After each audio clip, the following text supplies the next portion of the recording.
బేసిక్‌గా ఏందంటే ఎప్పుడైతే విక్టిమ్స్ బయటకొచ్చి తెలుగు మీడియా ద్వారా నందూస్ వరల్డ్ వాళ్ళు స్కామ్ చేశారని సీఓఎస్ స్కామ్ అంటారు దీన్ని. అంటే సర్టిఫికేట్ ఆఫ్ స్పాన్సర్‌షిప్. అంటే యూకేకి వెళ్ళాలంటే ఇక్కడ నుంచి వాళ్ళకి అక్కడ కంపెనీలో జాబ్ ఇస్తున్నట్టుగా ఆ కంపెనీ స్పాన్సర్‌షిప్ సర్టిఫికేట్ ఇవ్వాలి.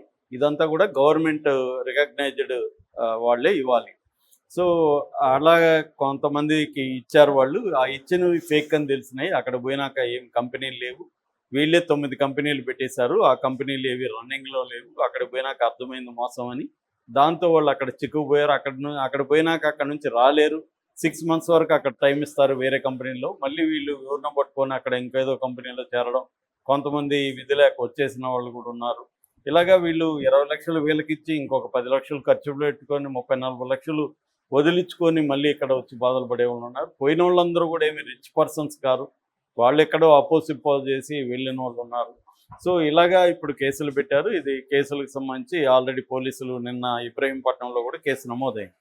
అయితే ఇప్పుడు నందు ఒక వీడియో చేసింది ఆమె, ఇదంతా కూడా ఫేక్, మేమేమీ చేయలేదు, మేము లీగల్గానే చేశాము, మాకు ఒక ముగ్గురు ఇక్కడ వాళ్ళ మీద కేసులు పెట్టాము, వాళ్ళు వెళ్ళి మా మీద బురద జల్లుతున్నారు, కొంతమంది ఛానల్స్ వాళ్ళు అసూయతో మేము ఎదుగుదలని చూడలేక వాళ్ళు చేస్తున్నారు అనేది ఆమె చెప్పింది. మేము లీగల్గా చర్యలు తీసుకుంటామని కూడా వాళ్ళు బెదిరించడం మొదలుపెట్టారు.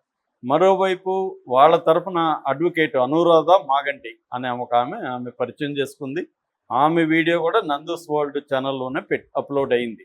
ఆమె 11 నిమిషాలు మాట్లాడింది, నేను మొత్తం చూశాను. ఆమె ఏం చెప్తుందంటే మీరు లీగల్గా వాళ్ళని ఏమీ పీకలేరు, వాళ్ళని ఏమీ చేయలేరు, వాళ్ళు యూకే సిటిజన్స్ని మీరేం చేస్తారు, ఇండియా కోర్టులకి యూకే సిటిజన్స్ని పనిష్ చేసే ఇది లేదు అని ఆమె చెప్తుంది. దీని మీద నేను కొంతమంది అడ్వకేట్లను అడిగాను, కొంత నేను రీసెర్చ్ చేశాను. ఆమె చెప్పింది నిజమా కాదా, అసలు ఆమె ఏం చెప్పింది అంటే, ఒకరు లండన్లో కూర్చొని నా దగ్గర ₹1,00,00,000 మోసం చేస్తే నేను వాళ్ళని ఏమీ చేసుకోలేనా, ఇండియాలో ఏ కోర్టు ఏ పోలీస్ స్టేషన్ వాళ్ళని ఏమి చేయలేదా, అట్లయితే చాలా మంది చేయొచ్చు కదా, మోసపోతారు కదా. మరి ఇలాగ ఉంటుందా, ఒక ఇంటర్నేషనల్ లా అనేది ఏమి ఉండదా, ఒక ఇంటర్నేషనల్ పోలీస్ వ్యవస్థ ఉండదా, వేరే దేశంలో కూర్చొని మోసాలు చేస్తే అంతేనా కథ, ఇంకా ఇది ఎలా ఉంటుంది అనేది అనురాధ మాగంటి ఆమె నిజాలే చెప్పిందా అనేది చూద్దాం. ఆమె 11 నిమిషాల్లో సగం మాత్రమే కేసు గురించి మాట్లాడింది, మిగతా సగం శాపనార్థాలు పెడుతుంది ఆమె. ఎందుకు పెడుతుంది, నందు ఆమె ఎదిగింది కష్టపడి, అలాంటి వాళ్ళని మీరు చూడలేరా, మీరు కడుపు మండిపోతుందా, అది ఇదని ఆమె శాపనార్థాలు పెట్టినాం. మరి ఆమె ఎలాంటి అడ్వకేట్ నాకు తెలియదు. లీగల్ పొజిషన్ చెప్పి ఆమె ఊరుకోవాలి తప్ప ఆమెలా ఎందుకు బెదిరిస్తుంది ఒకటి. రెండోది, వాళ్ళని ఎవరేమీ చేయలేరంటే, అలా క్రైమ్ చేసి అక్కడ ఉంటే లండన్లో వాళ్ళని ఎవరినేమి చేయలేరా. సో అది కరెక్ట్ కాదు, ఫ్యాక్ట్ కాదు. సరే, ముందుగా ఆమె ఏం చెప్పింది చూద్దాం. ఆమె ఏం చెప్తుందంటే, అసలు ఫస్ట్ నందుకు సంబంధం లేదని చెప్తుంది. ఆమె చెప్పేదాని ప్రకారం మధుకర్ సంబంధం తప్ప ఈ కంపెనీలతో నందు పేరుతో ఏ కంపెనీ లేదని చెప్తుంది. కానీ నా దగ్గర మొత్తం 9 కంపెనీల లిస్ట్ ఉంది వాళ్ళది. నేను ఇప్పటికే 2-3 వీడియోలు చెప్పాను, మళ్ళీ చెప్తాను. Greek oasis limited, Nandu's kitchen, chicken on the wheels, Nandu's cafe limited, smile health care services limited, the destiny recruitment and staffing limited, cloud service limited, ఈ కంపెనీలు ఉన్నాయి. ఈ కంపెనీలో నందు కూడా డైరెక్టర్. కొన్నిట్లో ఆమె రిజైన్ చేసిన తర్వాత, కొన్నిట్లో ఉంది ఆమె. సో కంపెనీలు పెట్టింది వీళ్ళిద్దరే. అక్కడ ఏంటంటే ఎవడైనా కంపెనీ పెట్టేయచ్చు, ఒక డ్రైవర్ పెట్టచ్చు, ఒక అటెండర్ పెట్టచ్చు, నువ్వునేం పెట్టచ్చు, ఎవరైనా అక్కడ లిమిటెడ్ కంపెనీ పెట్టడం అనేది వెరీ ఈజీ. సో అలాగా వీళ్ళు కంపెనీలు పెట్టేశారు, 9 కంపెనీలు. దాంట్లో ఏమి కూడా డైరెక్టరు.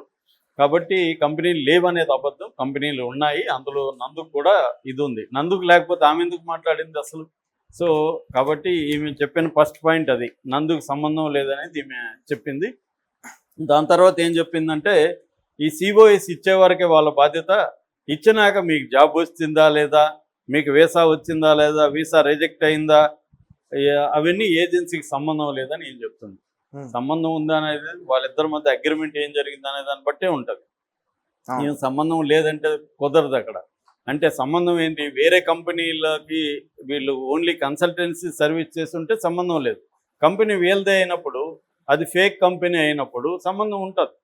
అలాగే ఆమె ఇది రెండో పాయింట్. మూడో పాయింట్ ఏం చెప్తుంది, వాళ్ళు మాటికి ఇదే చెప్పింది, 4-5 సార్లు చెప్పింది. అదేంటంటే వాళ్ళు UK citizens, UK passport holders, వాళ్ళని మీరేం చేయలేవు, ఇక్కడ కోర్టులు అని చెప్తుంది. ఇది అబద్ధం. ఎందుకంటే యూకే సిటిజన్ అయినా కూడా వాళ్ళు మోసం చేసినప్పుడు మనం ఇక్కడ కూడా కేసు పెట్టచ్చు. ఎందుకంటే